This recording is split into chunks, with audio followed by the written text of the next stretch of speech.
দিনাজপুর পল্লী বিদ্যুৎ সমিতির মিটার রিডার পরীক্ষার প্রশ্নের বাকি অংশের সমাধান দেখব। পরীক্ষার তারিখ 30/11/2024।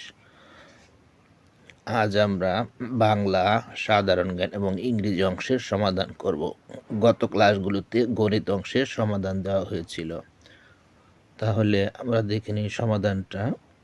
বর্তমান অন্তর্বর্তীকালীন সরকার গঠিত হয়েছিল কত তারিখে? 8ই আগস্ট 2024 সালে।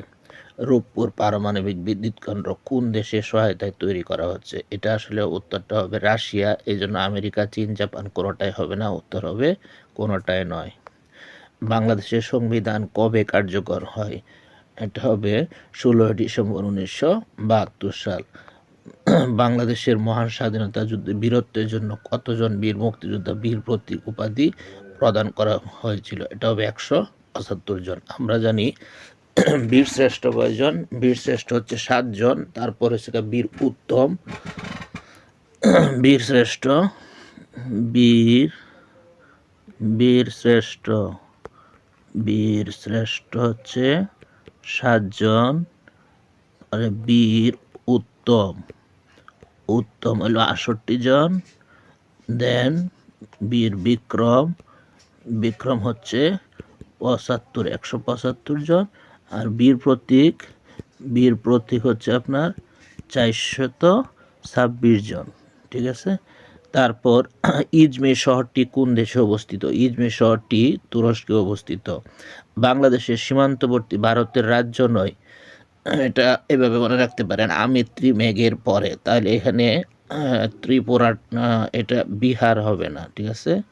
বাংলাদেশের সীমান্তবর্তী ভারতের রাজ্য নয়, বিহার। কোন প্রতিষ্ঠান বিদ্যুৎ বিতরণকারী সংস্থা নয়? তাহলে এটা হবে বিপিআরসি। বাংলাদেশের জাতীয় খেলা হবে হাডুডু। কোন মোগল সম্রাটের সময় লালবাগ দুর্গ নির্মাণ করা হয়েছিল? এটা হবে আওরঙ্গজেব। তাহলে লালবাগের খেলা বাংলাদেশের রাজধানী শহর। আচ্ছা, মুঘল আমলে স্থাপিত এই দুর্গটি একটি ঐতিহাসিক নিদর্শন। সম্রাট আওরঙ্গজেবের তৃতীয় পুত্র মুঘল রাজপুত্র আজম শাহ বাংলার সুবেদার থাকাকালীন 1678 সালে এটার নির্মাণ কাজ শুরু করেন। বাংলাদেশের আইন অনুযায়ী পুরুষ ও নারীর বিয়ের সর্বনিম্ন বয়স হচ্ছে 21 বছর ও 18 বছর।